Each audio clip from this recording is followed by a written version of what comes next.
as an international city. It no longer, I would say, is a part of UK per se, because look at the number of nationalities here.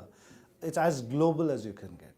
And anybody who has done anything in their career, life, business, definitely wants, a foothold, residence, something to do with London to begin with. And as you kind of grow, as this country grows on you, I'm sure the other cities also will kind of get pulled in.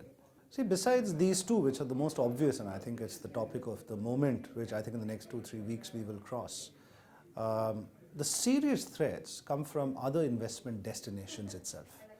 So Singapore, I mean, why would Indians not consider Singapore? And Singapore over the last 10 years has become a very interesting destination from very similar to London as a financial center and similar professions going into Singapore.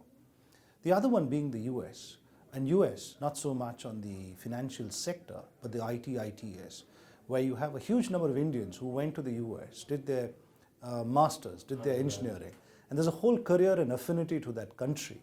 And that's a mammoth country, so we're not talking just New York. So it's San Francisco, Texas, Pittsburgh, multiple destinations.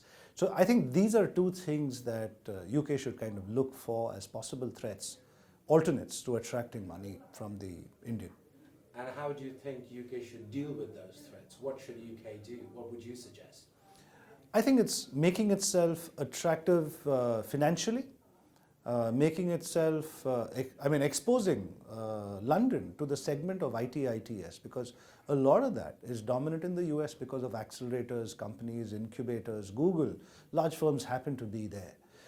So if you typically talk to somebody in the US, I think the answer moves over to Dublin or Galloway or one of those cities in Ireland. But I think the attraction has to be to bring them somewhere into UK, up north, into London, and I think that's what UK has to do to attract that segment.